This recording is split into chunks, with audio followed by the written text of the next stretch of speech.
English is prayer, I will be able to somewhat help you in the problems, trials, and temptations that you will be facing in the course of your very young lives.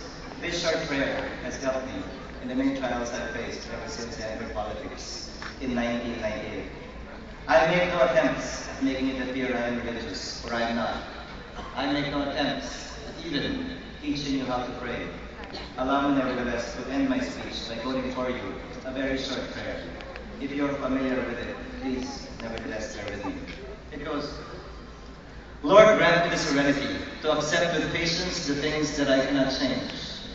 Grant me the courage to change the things that I can, and most importantly, grant me the wisdom to know the difference. Sa pagising ko tuwing umaga, mula nung ako'y sumabak sa larangan ng politika, palagi kong sinasambit ang maikling dasal na yan.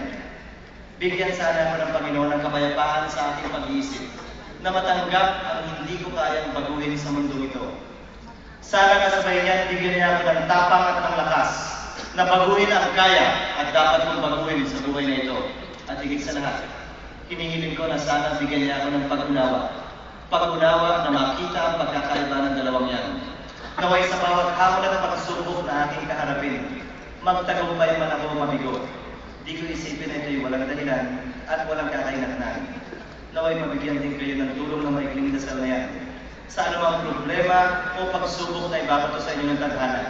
Matapos nyo lumisan ang malaking silid na ito, sana malampasan ninyo yan at sana din isipin na kayo'y napakaliit lamang at walang malaking pagbabago na kayang ihulot sa ating bansa at gayon din sa ating mga kababayan. Isang malaking karangalan para sa akin na humarap sa inyo sa hapong ito. Bibihira at papahan tuwing ako'y nagsasalita, pero isa to sa mga pagkakataong yun. Isang karangalan sa akin na ibahagi sa inyo ang nilalaman ng aking isip, ang nilalaman ng aking puso, kaugnay sa marapat na maging pananaw, marapat na maging paninindigan, marapat na maging prinsipyo na pinangahawakan ng ating mga kabataan sa ngayon. Kaya sa panahon na binigay niyo sa akin, sa inyong pakikinig, sa inyong katahimikan, at sa inyong ding pagpalakpak sana pagkatapos ng talumpati ko, nais ko'y pabagin ang aking taus-pusong pasasalamat.